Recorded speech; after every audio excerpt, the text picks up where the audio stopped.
세상에 떠도는 기묘한 괴담들. 첫 번째 이야기. 기향. 꽃샘추위가 애잔한 겨울처럼 차가운 초봄 무렵이었다. 나는 초췌한 얼굴로 거실 소파에 앉아 그 흔한 안주 하나도 없이 소주를 들이키고 있었다. 씁쓸한 소주가 목구멍을 타고 흘렀지만 마음속에 헛헛함은 도무지 채워질 줄을 몰랐다. 사실 그럴 만도 했다. 10년, 장장 10년이다. 10년이면 강산도 변한다는데. 피땀을 흘려가며 일구어온 공장이 바로 어젯밤 화재로 완전히 소실됐다.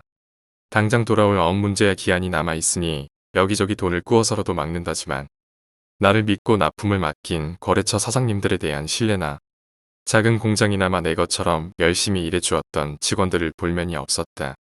천만다행으로 화재 보험을 들어두어 큰 손실은 없다 해도 공장을 꾸려가며 흘려온 나의 땀과 노력이 송두리째 불타버린 것 같아 가슴이 아팠다.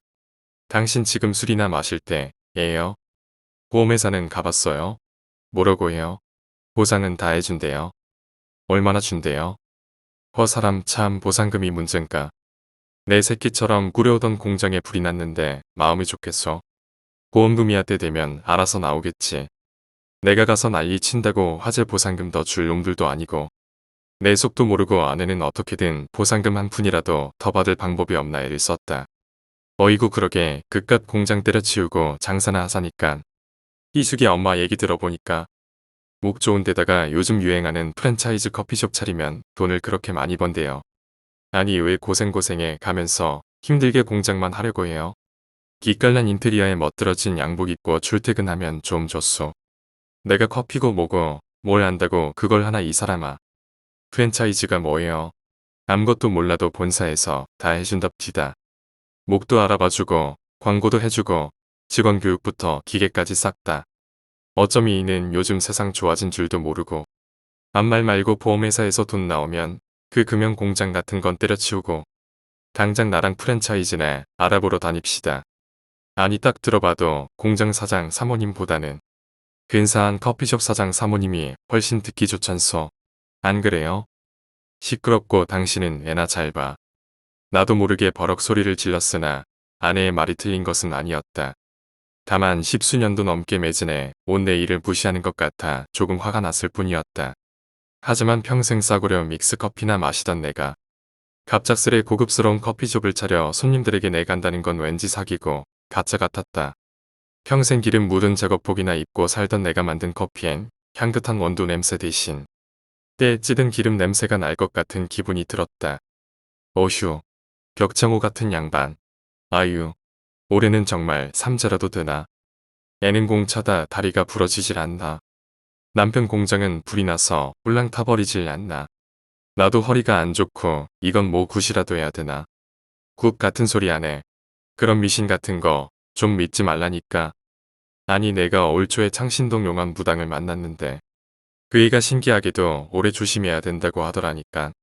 부적. 그래 부적을 써야 된다고 했는데 아이고. 내가 그 돈 30만 원이 아까워서 그걸 안 했지 뭐요. 어휴 진짜 굿이라도 했어야 했나 어이구. 이 사람 참 쓸데없는 짓 하고 다녔네. 아버지 다녀왔습니다. 아내에게 핀잔을 주고 있는 사이 문이 열리고 아들이 집에 들어왔다. 아들은 얼마 전 학교에서 제 친구들과 축구를 하다 다리가 부러져 한쪽에 큼지막한 깁스를 하고 있었다. 다리도 부러진 놈이 목발 짚고 어딜 다녀오냐. PC방에요. 부러진 지 좀 되니까 이젠 좀 다닐만해요. 깁스해서 아프지도 않고. 이놈 자식 밥은 먹고 다니냐? 그럼요. 근데 게임을 열심히 해서 그런가? 살짝 출출하네. 엄마 뭐 먹을 거 좀 없어요? 에라 이놈아. 다리를 다쳤으면 그참에 공부나 열심히 할 일이지 PC방은 무슨. 넌 이 엄마 속 터지는 꼴 보고 싶냐? 내일 모레면 고등학생이여. 올해 중3이던 아들은 공부는 잘 못해도 누굴 닮았는지 넉살이 좋았다. 아내는 주방에서 나와 다친 발로 PC방에 다녀온 아들을 못마땅한 듯 흘겨본다. 그리고는 찬장에서 조그마한 캔 통조림 하나를 꺼냈다. 푸른색 라벨지에 하얀 고양이 그림이 그려져 있는 캔 통조림이었다. 배고프다는데 그건 왜 꺼내? 얘만 입이야? 우리 코코도 밥 대랍니다. 코코야 이리 와 엄마한테 와. 병석이 넌 얼른 씻어 엄마가 코코 밥 주고 네 밥도 금방 차릴 테니까. 아내는 예전부터 고양이를 무척 좋아했다. 털이 온통 하얀 고양이를 구해와 코코라고 이름 짓고는 살뜰하게 챙겼다. 그 탓인지 고양이는 유독 아내를 많이 따랐고 나와 아들에겐 좀처럼 친근한 모습을 보이지 않았다. 네, 금방 씻고 올게요. 근데 엄마, 마당에 덕구 밥은 주셨어요? 아들이 묻자 아내는 고개를 갸웃거린다. 덕구는 마당에서 키우고 있는 우리 집 개였다. 아니 정확히 말하자면 돌아가신 아버지가 키우시던 개였다. 덕구가 10살 즈음 됐을 때 아들 병석이 제 할아버지를 졸라 힘들게 시골에서 데리고 왔다. 하지만 아이들이 하는 게 되게 다 그렇듯 덕구 역시 병석이 중학생이 된 즈음부터는 찬밥 신세가 된 지 오래였다. 몰라 그놈에게 늙더니 도통 짖지도 않고 나와 보지도 않고 나는 냄새나서 걔는 싫어. 그리고 그 이름이 덕구가 뭐니 덕구가 찰스라고 부르라니까. 엄마는 할아버지가 덕구라고 지어놨는데 이름을 왜 바꿔요. 덕구 좋잖아요. 흔하지도 않고. 어우 촌스러워. 됐다 됐어. 내가 어젠가 그젠가 밥을 줬는데 손도 안 대고 그냥 놔뒀더라. 입에 안 맞나? 얘 주제에 반찬 투정하는 거야 뭐야? 갈 때가 돼서 그런가? 시아버지도 아니고 내가 늙은 게 수발들게 생겼어. 뭐라고? 내가 버럭 소리를 지르자 아내는 잠시 놀란 토끼 눈이 되어 나를 쳐다본다. 평소 큰 소리를 내지 않는 성격의 나였기에 아내도 조금은 당황한 듯했다. 덕구, 돌아가신 아버지한텐 가족 같았던 게니까 잘 좀 보살펴 달라고 내가 몇 번이나 얘기했잖아. 그놈도 이제 나이가 들어서 살아봐야 얼마나 살겠어. 아니 이 양반이 그깟게 밥 주는 일로 왜 이렇게 역정을 낸대. 코코야 놀래지 마 놀래지 마. 엄마가 너만 이뻐하니까 아빠가 화가 났나 봐. 아내는 그깟 일이 뭐가 대수냐는 표정을 지으며 후만의 고양이 코코를 진정시키느라 바쁘다. 내가 전에 몇 번이나 얘기했잖아. 덕구 아니면 우리 부모님 7, 8년 전에 이미 다 돌아가실 뻔했다고. 내가 요즘 바깥일 때문에 정신이 없으니까 덕구 좀 잘 돌봐달라고 그렇게 당부를 했는데 그게 그렇게 힘들어. 어머, 이 양반 봐. 그깟 늙은 개 한 마리 때문에 지금 나한테 소리 지르는 거야? 그 얘기야 들었지. 아주 귀에 딱지가 않겠네. 딱지가 않겠어. 전에 시골 아버님 집에 불이 났을 때 저 똥개가 사방팔방에 가서 지저댄 덕에 겨우 살았다. 뭐 그거 아니요 그거. 그게 무슨 전래동화도 아니고 참. 아니 그걸 다 아는 사람이 그래. 아이고 아버님 어머님 돌아가신 지가 언젠데. 그걸 가지고 아직도 상점 모시듯 한단 말이오. 됐어 됐어. 나는 애초에 걔는 꼬락서니도 보기 싫다고 안 해요. 내가 말은 안 했지만 어렸을 때 걔한테 한번 크게 물려서 여하튼 난 걔만 보면 오금이 저리고 꼴도 보기 싫다니까. 당신 그렇게 좋으면 당신이 저 걔랑 나가서 살아. 안 그래도 난 저거 금방이라도 죽을까봐 무서워 죽겠어. 난 걔든 뭐든 내 집에 시체 생기는 꼴 못 봐요. 지금이라도 당장 어디 시골에 던져버리고 오던가 하라고요. 아니 당신 사람이 어떻게 그런 짐승이라고 그렇게 막말하면 어휴. 내가 말을 말아야지. 아니 내가 못할 만 했어. 걔 15살이면 사람으로 치면 팔순도 넘은 나이요. 오늘 당장 죽어도 호상인데 뭐 대단 말했다고. 깨서 됐다고. 아니 공장에 불난 게 내 탓도 아닌데. 괜스레 쓸데없는 걸로 트집 잡아 역정 내기는 참. 어디 가요? 여보. 여보. 난 그렇게 날 부르는 아내를 뒤로하고 역정을 내며 현관 밖으로 나왔다. 아내가 걔를 그다지 좋아하지 않는 건 알고 있었지만 이제 살아봐야 얼마 살지도 못할 덕구에게까지 막말을 하니 너무 화가 났다. 그런 모진 말을 아무렇지도 않게 하는 아내에게도 말은 그렇게 하면서도 최근 일어난 여러 가지 일들로 덕구에게 신경 한번 제대로 써주지 못한 나 자신에게도 화가 났다. 현관을 나와 마당 한켠으로 가자 작고 낡은 게 집이 눈에 들어왔다. 낡았지만 멋들어진 빨간 지붕을 가진 덕구의 집이었다. 나는 조용히 다가가 덕구를 불렀다. 덕구야. 반응이 없었다. 문득 옆을 바라보니 차갑게 식은 맨밥 한 덩이가 눈에 들어왔다. 한쪽 귀퉁이는 먹다 남은 된장국이 약간 묻은 듯 누랬지만 확실한 건 덕구가 전혀 손을 대지 않았다는 거였다. 나는 문득 든 불길한 생각에 다급히 덕구를 부르며 허리를 숙여 계집 안으로 손을 뻗었다. 덕구야. 덕구야 이놈. 끼익. 옅은 전등불 사이로 살짝 고개를 드는 덕구가 보였다. 나이를 많이 먹으면 걔들도 귀가 먼다더니 덕구도 그랬던 모양이었다. 사실 눈은 재작년부터 거의 보이지 않는 덕구였다. 동물병원에 데려가도 나이가 너무 많아 어쩔 수 없다는 얘기뿐이었는데 귀도 잘 들리지 않는다면 너무 안타까운 일이었다. 나는 힘없이 내 손에 제 머리를 비비는 덕구를 끌어안았다. 미안하다 잘 키우겠다고 아버지에게 약속했었는데 덕구의 혀가 내 뺨을 간지린다. 자주 씻겨주지 못해서인지 역한 냄새가 났지만 그건 그거대로 미안할 뿐이었다. 사람은 모름지기 서울로 가야 한다고. 힘든 형편 속에서도 서울에 있는 대학으로 아들을 유학 보낸 부모님. 그리고 부모님의 바람대로 서울에서 공부하고 서울에서 직장을 얻어 정착한 아들. 간간히 찾아뵙기는 했지만 품 안에 있던 자식을 멀리 보낸 부모, 가슴의 헛헛함을 어찌 채울까? 덕구는 그런 부모님이 말년에 정이라도 붙이겠다며 키우던 개였다. 그것도 보통 개가 아니라 수년 전 누전으로 부모님 집에 불이 났을 때 그 한밤에 동네방네 찾아가 짖어준 덕분에 부모님 목숨까지 구해준 고마운 개였다. 비록 지금은 두 분 모두 연로하여 돌아가셨지만 그 얘기를 전해 들었을 때의 고마움은 아직도 잊지 못하고 있었다. 아버지, 제가 덕구 밥 좀 가져왔어요. 화 아프세요. 경서가. 제가 어렸을 때 키우고 싶다고 때를 써놓고는 신경 못 써서 죄송해요. 됐다. 네가 뭔 잘못이냐. 네 엄마만 하는 본세가 못나서 그게 화가 난 거지. 에이 엄마 원래 좀 그렇잖아요. 말을 좀 막 하는 스타일이라 그렇지 마음은 또 안 그러니까. 아버지가 이해하세요. 어휴 이놈이 이제 살아야 얼마나 더 살 거라고. 내가 푸념을 들어놓자. 덕구는 백내장으로 희뿌옇게 변한 눈으로 고개를 갸우뚱한다. 문득 돌아가신 부모님이 떠올랐다. 하나밖에 없는 자식 서울 보내고 자식처럼 아끼던 게도 떠나보내신 그분들 마음은 어떠셨을까? 마음속 가득 짐만 들어갔다. 불타버린 공장, 보험금이 나온데도 막막한 한날. 살아계실 채 못다한 효도. 그냥 그렇게 술 한잔도 하지 않고서는 쉬이 잠이 올 것 같지 않은 밤이었다. 다음날 아침 나는 일찍부터 옷을 차려입고 나갈 채비를 했다. 문제도 걸렸고 공장 설비 일부를 친한 거래처에서 중고로 빌릴 수 있을지 알아보기 위해서였다. 여보 보험회사 가요? 아니, 거래처 김 사장 좀 보러. 그렇구나. 어젠 미안해요. 난 그냥 뭐 원래 걔도 안 좋아하고 공장에 불도 나고 애는 다치고 하니까 웬스레 짜증이 나서. 뭐 암튼 내가 밥은 잘 챙길게요.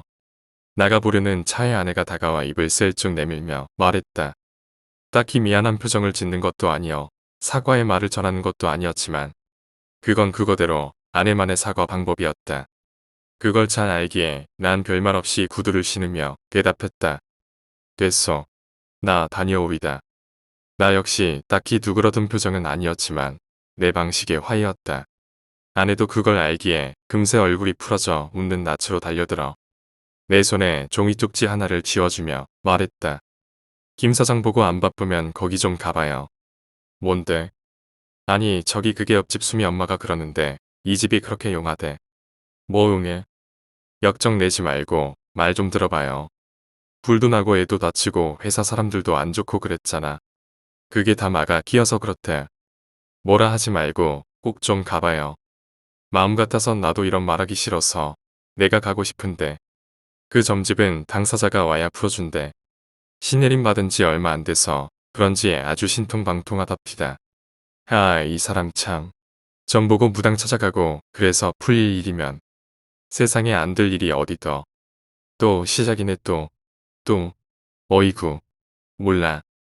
암튼 난 주소하고 적어서 줬으니까 가든지 말든지. 몰라. 또 불이 나고 누가 다쳐도 내 책임 아니여.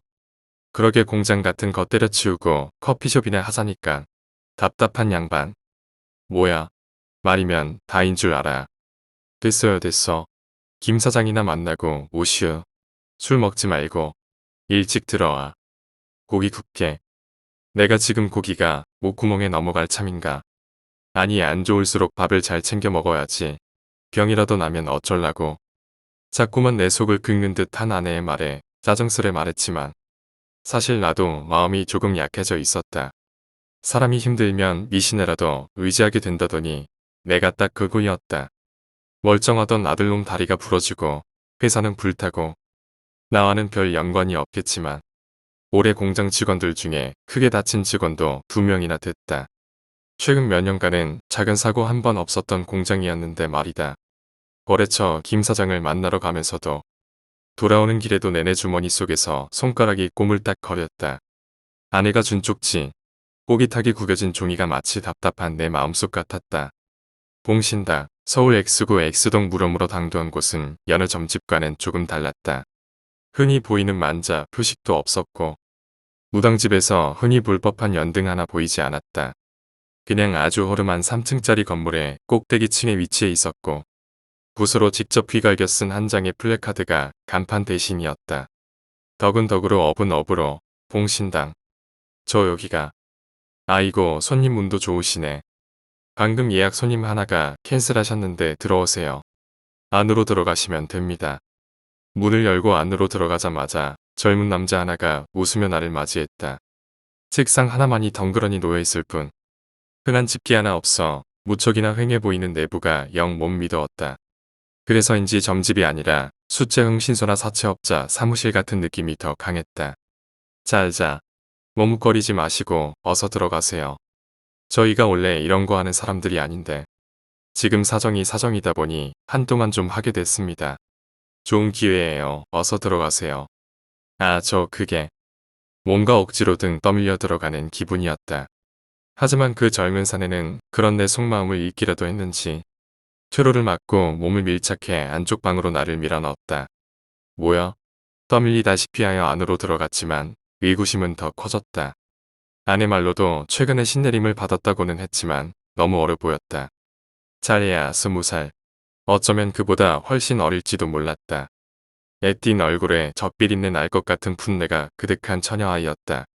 그 앞에 놓인 작은 책상도 불경처럼 보이는 낡은 책자가 놓여 있었는데 실상은 불경보단 수험서나 참고서가 더 어울릴 법했다. 애기 동자 모심 무당 얘긴 들어봤어도 저건 수채 애잖아에. 지금이라도 늦지 않았다. 빨리 돌아 나가자는 생각이 들 무렵이었다. 책을 향해 있던 고개가 들어 올려졌다. 얼굴이 화장이라도 한 듯 온통 새하얀데 입술은 작은 것이 새빨갛고 파르르하니 긴 속눈썹 위로 들어 올려졌다. 그렇게 눈이 마주쳤다. 저기 그러니까 제가 아니다 싶으니 그냥 돌아나가면 그만인데 도대체 내가 왜 그럴까 싶게 말을 더듬었다. 몸은 이상하게 굳어서 뻣뻣한 게 이게 무슨 요지경인가 싶을 쯤 앞에 앉는 작은 처녀 아이가 버럭 소리를 지르기 시작했다. 산송장을 집에 들여두고 있으니 근심과 우환이 끊이질 않는구나.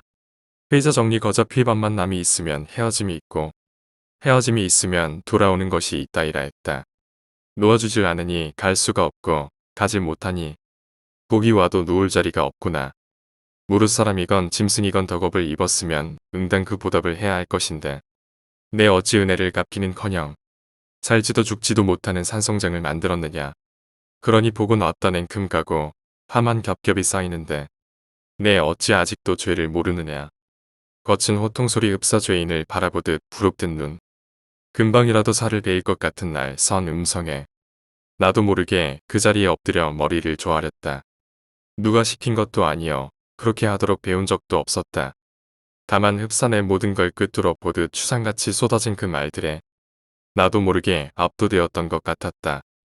그게 무슨 내 들어오는 입구에서부터 개 짖는 소리가 우렁찬데 어찌 숨길 요랭이냐. 머릿속이 안돼 쥐어 박힌 것처럼 멍해졌다. 하지만 그럴수록 흐릿했던 어떤 잔상이 점점 더 선명해진다. 무언가 꼬리를 흔들며 반갑게 날 바라본다.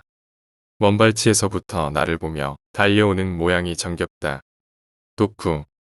덕을 받았으면 덕으로 갚아야지. 어찌 목줄을 죄고 죽지도 살지도 못하게 하는가. 고향 산천 그립다며 지저대는 통에 복이 놀라 달아나는데 남은 것은 화여 쌓이는 것은 업이니 응당 순리대로 풀게나. 네. 경공이라 하면 본시 머리가 총명하고 한 번 보고 들은 것을 잘 잊지 못하는데 그 본세가 물 짐승 중 연하와 같으니 내 더 가르쳐줘야 알아먹겠는가. 아닙니다. 시끄럽고 냉큼 가게. 시끄러워 실령님들 다 노하겠네. 냉큼 가게. 네. 쫓기듯 서둘러 문 밖으로 빠져나온 난 내내 무언가에 홀린 듯한 기분이었다. 내 속을 까뒤집어 훤히 들여다보지 않고서야 어찌 저런 말을 할 수 있을까. 신내림 받은 지 얼마 안 된 무당일수록 신통방통하다는 말은 들어봤지만 일평생 살면서 저렇게 신묘한 재주는 본 적이 없었다. 감사합니다. 소문 많이 내주시고 인연이 있으면 또 뵙겠죠. 참 이거 받으시죠. 이건 무슨 마일리지 카드입니다. 10번 오시면 한 번 공짜. 요 커피숍도 이런 거 하대요. 저희도 만들어 봤습니다. 아 네. 멍에 있는 사이 문 밖에 젊은 사내에게 30만원이나 되는 거금을 뺏기다시피 했지만 머릿속에 어지러운 것은 온통 덕구와 아버지에 대한 생각뿐이지 지갑 속 먼지 하나까지 털어바친 30만원은 아니었다. 집에 돌아온 나는 곧바로 차의 뒷좌석을 접어 평평하고 널찍하게 만들었다. 그리곤 안방에 장롱을 뒤자 몇 년째 쓰지 않던 손님용 이불을 꺼내 푹신하게 깔았다. 아니 이 양반이 왜 이래. 멀쩡한 이불을 왜 차에다 깔아. 뭐 하는진 몰라도 점심때인데 밥은 먹고 해. 어라? 뭐야? 그 걔는 뭐 하려고 차에 싣는데? 여보, 여보, 도대체 뭐야? 응? 여보, 나 좀 가봐야겠어. 아니 걔가 오늘 내일 하니까 어디 갖다 버리는 건 좋은데. 냄새나게 멀쩡한 이불은 왜 거기다 깔아? 아, 그리고 갈 때 가더라도 밥이라도 들고 가라니까. 당신, 진짜 그런 벌 받아. 여하튼 나 아버지 댁에 좀 가봐야겠으니 당신은 그리 알아. 여보, 여보. 황당한 표정으로 대문 앞까지 나와 소리치는 아내를 뒤로하고 나는 서둘러 덕구와 함께 돌아가신 아버지 댁으로 향했다. 비록 아버지 사후 따로 관리를 하진 못했지만 시고기가 팔리지 않아 집은 폐가처럼 남아있었다. 열쇠를 꽂고 돌리자 낡은 자물쇠가 경첩과 한 몸이 된 채 녹슨 소리를 내며 밀려나간다. 덕구의 이리온. 내가 부르자 열려있는 차 뒷좌석에서 덕구가 고개를 갸우뚱거린다. 그리 고개를 돌려봐야 백내장으로 희뿌옇게 변한 눈엔 아무것도 안 보일 텐데 무엇을 찾는지 녀석은 연신 고개를 움직인다. 그리곤 무언가 익숙한 내함을 찾는 듯 코를 내밀었다. 바싹 메마른 그 콧잔등은 그 늙고 노쇠한 몸뚱이 중 제일 쓸만한 건지 덕구를 드제야 제 비루한 몸뚱이를 차에서 내려 비틀비틀 걸어왔다.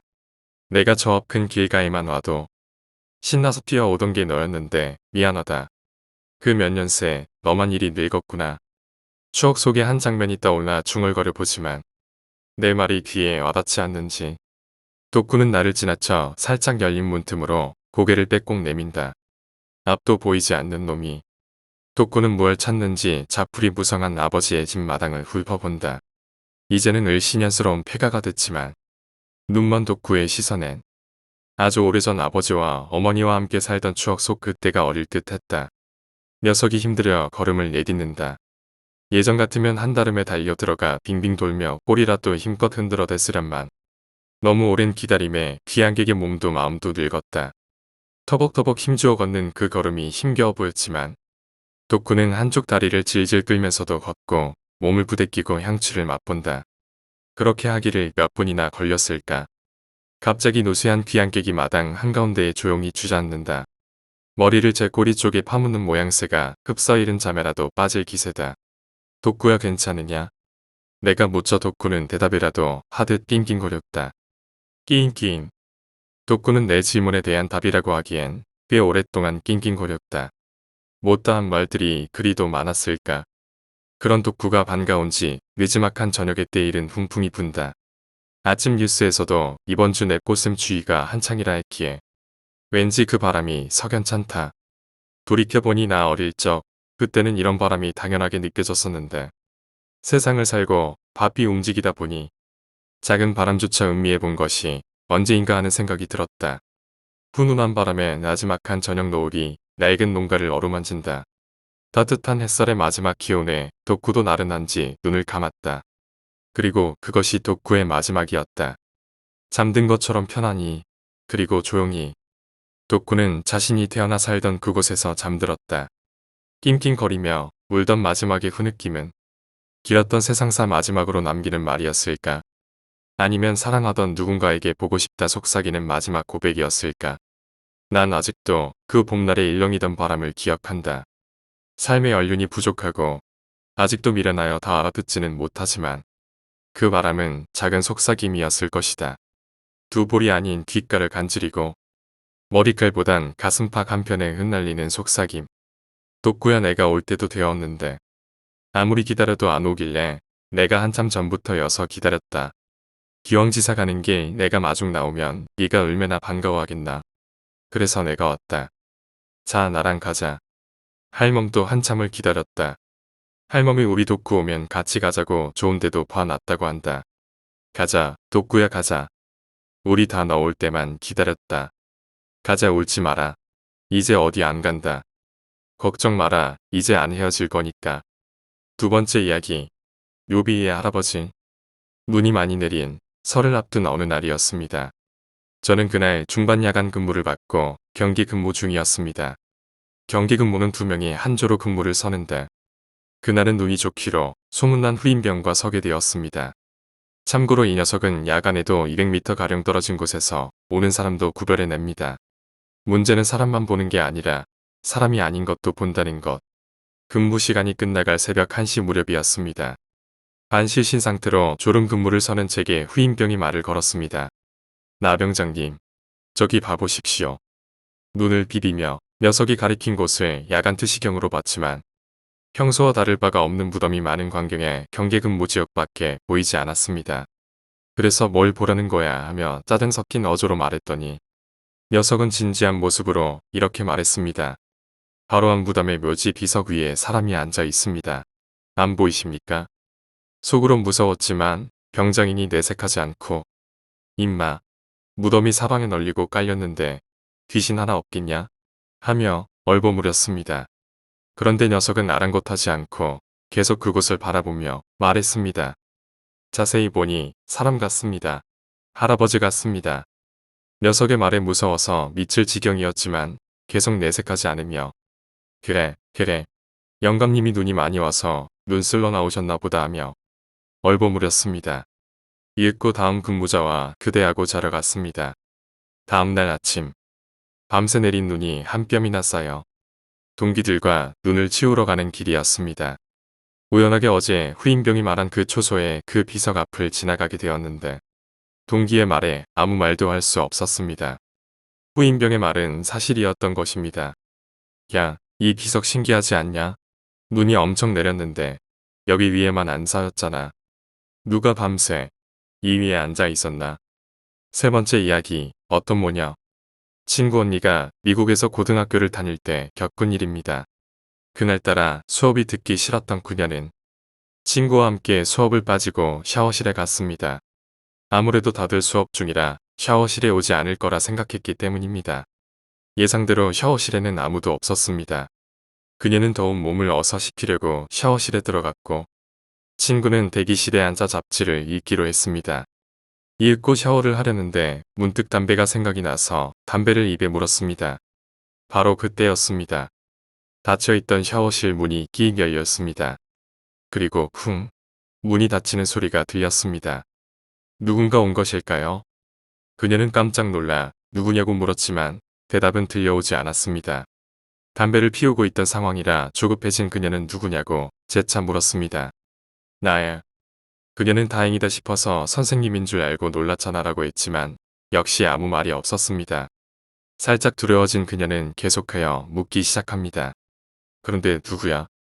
내가 부러워. 응? 넌 담배 피우면서도 나보다 오래 살잖아. 그녀는 깜짝 놀라 샤워실로 나갔는데 대기실에 있던 친구는 두려움을 떨며 아무 말도 하지 않고 있었습니다.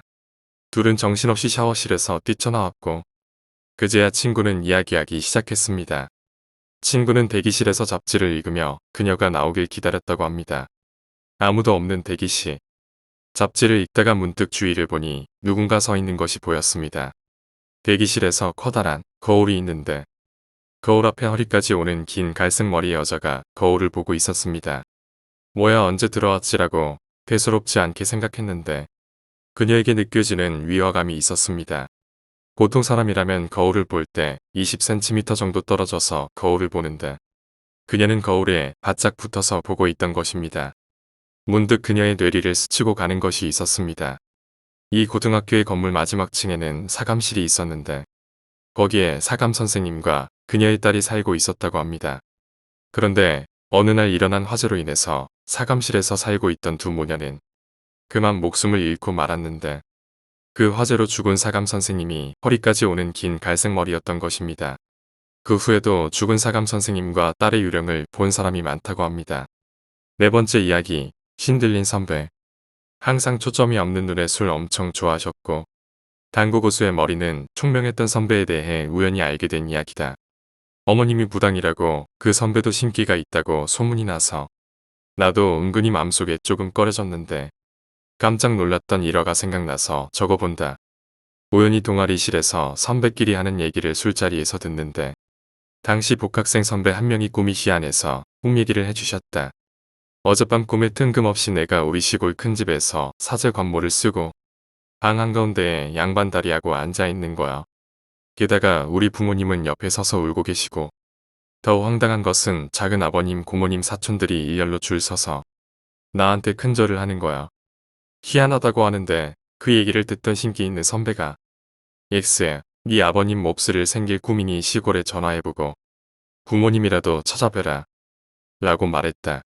그리고 해몽을 해줬는데 장손인 선배가 집안을은 친척에게 절 받는 것은 지금 맞은 선배 아버님이 돌아가셔서 그 아들인 선배가 큰집 큰아들이니 다음 대의 어른이 되는 거라서 그런다고. 진짜 3일 만에 그 선배 아버님 돌아가셨다. 그 사건은 학교 전설이 되었고 나중에 그 신기 있던 선배도 술만 취하면 자기도 3년 안에 죽는다고 괴롭다고 했는데 3년째 되는 해에 진짜 돌아가셨다. 5번째 이야기. 죽을 수밖에 없었습니다.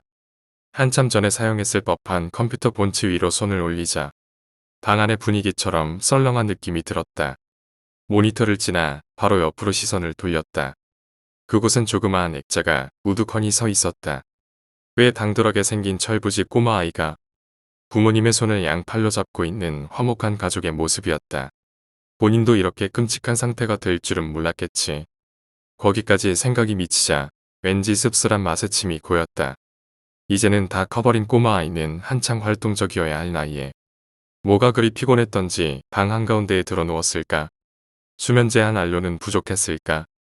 이상하단 말이야. 방문 옆에 멀뚱멀뚱 서 있던 김 형사가 난데없는 혼잣말에 깜짝 놀랐다. 헛기침으로 당황함을 애써 무마하는 것 같았다. 전혀 자살할 이유가 없잖아. 대인관계도 괜찮고 직업이 없는 것도 아니니까요. 자살을 시도한 본인만 아는 이유를 김 형사에게 물어봤자 알아낼 리가 없었고 당사자에게 직접 묻기에는 미친 짓이었다. 형사 생활 15년 동안 수많은 자살자들을 겪으면서 이유 없는 죽음은 없었다. 기, 실연, 신체장애 등등. 극단적인 이유가 주류를 이루었고 좀 낮은 확률로는 사이비가 있었다. 다 이유가 있단 말이다. 혹시 돌아가신 부모님 때문에 그랬을까요? 아냐. 확실하게 단언하는 이유가 있었다. 피해자의 부모는 이미 3년 전에 교통사고로 세상을 떠났다. 만약 그렇다고 치자. 그러기엔 자살을 시도할 수 있는 3년의 공백은 너무나도 긴 시간이었다. 직업 특성상 직감으로 느낄 수 있었다. 분명 타살일 것이라고.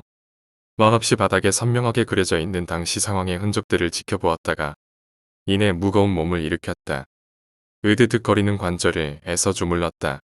방을 나서는 내 뒤로 김 형사가 따라붙었다. 갑자기 요즘 유행하는 아이돌 노래가 흘러나왔다. 내 핸드폰인지 뒤적거렸다가 이내 포기하고 말았다. 네, 김민철 형사입니다. 네, 알겠습니다. 최정식 팀장과 같이 가겠습니다.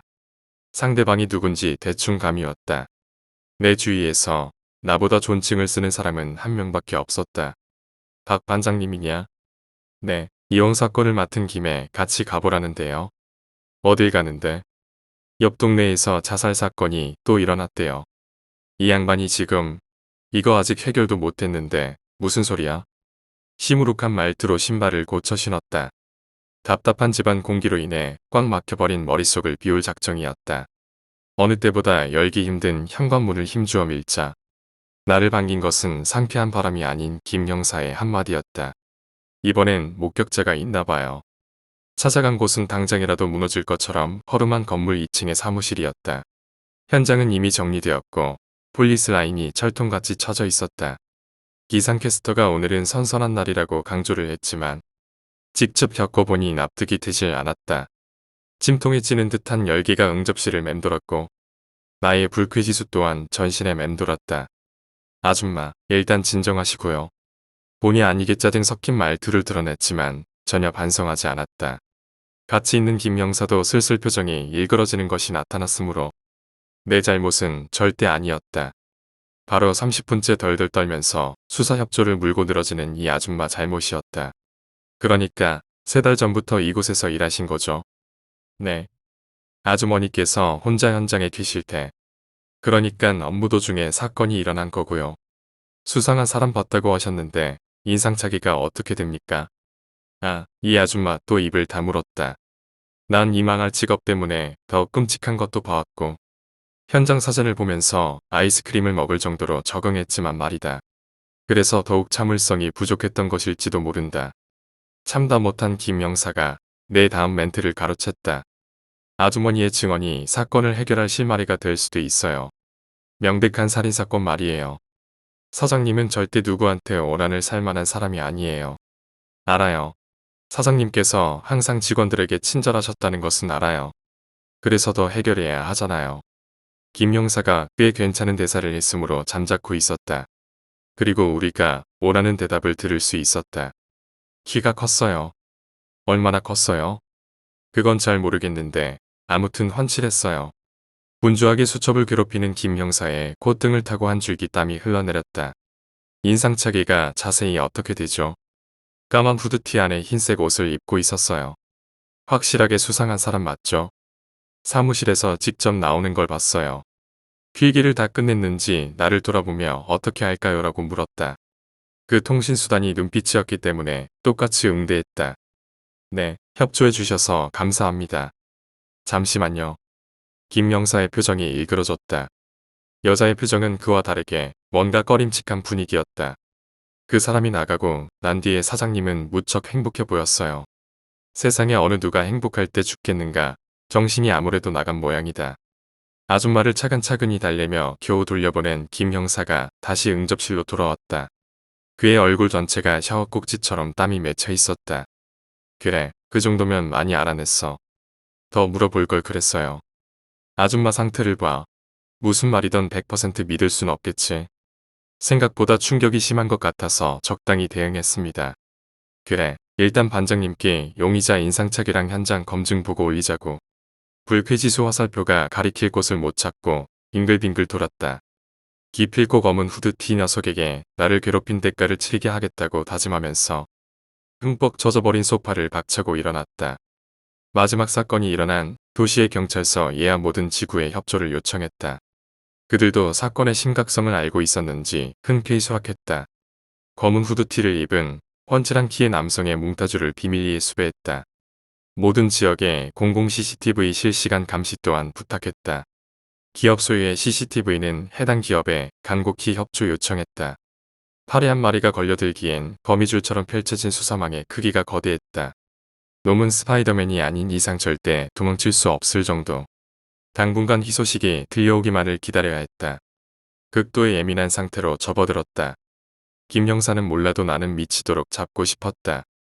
그 어린 나이에 부모님의 매달린 모습을 보고 정의를 내렸었다. 자살은 절대 악이라고. 그런 내게 비웃는 듯 미친 사이비교주가 절대 악을 설교하고 다니지 않는가. 낮에는 밥을 먹는 둥 마는 둥 하며 수시로 치부대를 들렸고 밤이면 잠복 근무를 서슴지 않았다. 그런 노력의 결과는 지금 울리고 있는 내 핸드폰이 곧 말해주었다. 찾았어요. 거기가 어디죠? 김 형사, 저 앞 사거리 빨리. 아무런 대답이 없었다. 찾았대요. 닥치고 빨리 밟아. 상황이 상황이니만큼. 김 형사의 다리가 쭉 뻗었고 이내 차체가 뒤로 기울기 시작했다. 미리 달아놓은 사이렌으로 인해 차가 막히는 일이 없었다. 그리고 운 좋게 근처에서 잠복해 있었기 때문에 도착까지 오래 걸리는 일 따위는 결코 일어날 수 없었다. 어느덧 올가미의 표지판이 나타났고 가리키는 방향을 향해 핸들을 돌렸다. 야 잠깐. 저기. 설마. 차 세워. 그토록 원하던 개새끼가. 아니 검은 후드티를 입은 남자가 빌라 안으로 들어가는 모습이 보였다. 아드레날린 초과 분비로 인해 심장이 평소보다 2배로 뛰는 것 같았다. 몸이 안절부절 가만히 있지 못했다. 차가 완전히 정지하기도 전에 문을 열고 뛰어내렸다. 주차시키고 빨리 지원 요청해. 서둘러 빌라로 달려갔다. 아직 범인이라고 확정된 것도 아닌데 왜 범인처럼 느껴지는지는 궁금하지 않았다. 묘한 분위기 때문일까? 아니면 그저 피해자와 같이 있었다는 이유 때문에? 혹 내 직감 때문일까? 수없이 많은 질문이 0.1초도 걸리지 않은 시간에 이루어졌다. 일일이 대답하는 것은 불가능했다. 지금은 보시다시피 뜀박질을 하고 있기 때문이고 곧 빌라의 대문으로 들어섰다. 거친 숨을 연달아 내쉬었다. 그리고 한 가정집의 문을 열고 나서는 녀석과 정면으로 마주쳤다. 검은 후드티에 청바지, 훤칠한 키에 어딘가 날카로운 눈빛. 거기 꼼짝 말고서 녀석은 말없이 나를 바라봤다. 내가 다가가도 별다른 저항이 없었다. 어떤 범인을 제압할 때보다 더욱 힘이 들어간 것 같았다. 녀석을 앞장 세워 그 집 안으로 다시 들어갔다. 역시나 주인 아주머니가 거실에 목을 맨 채 흔들리고 있었다. 이 개새끼야. 팔짱을 풀고 멱살을 잡았다. 그 정도로 분이 삭히지 않아 명치 쪽을 발로 차버렸다. 쓰러진 녀석의 위로 올라가 목을 졸랐다. 눈의 흰 자위가 점점 커지기 시작했다. 왜 죽였어? 어두컴컴한 집안과는 안 어울리게 녀석의 눈이 밝았다. 흰 자위마저 나를 노려보는 느낌이 들었다. 순간 오한을 느끼고 녀석의 목에서 손을 풀었다. 그 찰나의 순간을 놓치지 않았는지 나를 벽으로 내동댕이 쳤다. 엄청난 괴력이었다. 강한 충격에 몸이 고꾸러졌다. 괴로워하는 내 앞으로 남자가 성큼성큼 다가왔다. 허리춤을 더듬거렸지만 아무것도 없었다. 최정식 형사님. 내 이름을 알고 있어. 알아서 찾아오셨네요. 아닌 척해도 넌 살인자야. 악마 같은 새끼. 살인자라. 불쾌합니다. 녀석은 방금까지 내게 졸렸던 목 부위를 어루만졌다. 시선을 위로 옮기자 나를 거만하게 내려다보고 있었다. 그들은 저승사자라고 불렀는데 말이죠. 뭐, 들으신 그대로입니다. 저승사자라니 무슨 개소리를 하는 거요? 제가 찾아갔던 사람들은 그날 죽어야 하는 사람들이었어요. 교통사고, 추락사고, 여러 가지 이유로 말이죠. 이분도 오늘 가스 폭발로 전신이 끔찍하게 타들어갈 운명이었는데 미친 소리 짓거리지 마. 세상에 당연히 죽어야 할 사람은 없어. 있기 때문에 제가 존재하는 이유예요. 그래야 주변 사람들의 피해를 막을 수 있어요. 본인만 희생하면 대형 사고사의 경우에는 사고가 일어나지 않습니다. 저는 도와준 것뿐이에요. 죽는 과정을 미리 알려주고 본인의 선택을 기다리는 거죠. 내기 등을 돌린 채로 집안을 돌아다니는 녀석은 내가 전혀 안중이 없는 듯 말을 이어갔다. 밧줄을 손에 꽉 쥐었다. 밧줄의 거친 표면이 피부에 느껴졌다. 처음에는 누구도 믿지 않았습니다. 저 같아도 미친 소리라며 쫓아냈을 거예요. 그래서 제가 직접 보여줬거든요. 제가 저승사자라는 사실을. 몸을 천천히 일으켰다. 그리고 녀석에게 조용히 다가갔다. 올가미를 만든 밧줄을 들어 올렸다. 목에 그대로 넣고 걸기만 하면 될 정도로 준비는 완벽했다. 물론 형사님께도 증명해 보겠습니다. 난 그딴 것 안 믿어. 녀석이 고개를 돌리자 온 힘을 다해서 올가미를 걸어 넣었다. 하지만 그 녀석의 반항은 그저 나를 지켜보는 것으로 끝이 나 있었다. 시끄러운 무전 소리와 인기척 소리가 빌라를 가득 메웠지만 유독 어느 집 현관문은 조용했다. 현장에 모두가 집중했다. 잠시도 긴장을 늦춰서는 안 되므로 시선을 뗄 수 없었다. 이윽고 영원히 열리지 않을 것만 같았던 문이 스르르 열렸다. 예상과는 달리 먼저 나온 사람은 검은 후드티를 입고 있었다. 꼼짝 마. 벗어날 구멍이 막혀 있다는 것을 깨달았는지 순순히 양팔을 들어 머리에 올렸다. 한 팀의 경찰들이 재빨리 다가섰다. 녀석을 포위하고 제압하는 데는 오랜 시간이 걸리지 않았다. 까만 후드티 사이로 흰색 환자복이 어슴푸레 보였다. 김 형사를 선두로 또 다른 한 팀이 열린 문 안으로 발걸음을 향하고 있었다. 팀장님도 참 정신분열증 환자 하나 잡겠다고 이렇게까지 하시다니. 투덜투덜대며 집 안으로 들어간 김 형사는 더 이상 말을 이어갈 수 없었다. 거실에 여자와 남자가 나란히 허공에 떠 있었다. 김영사의 무릎이 메마른 바닥에 내쳐졌다. 어째서인지 최정식의 굳은 입가는 찢어질 듯 올라가 있었다.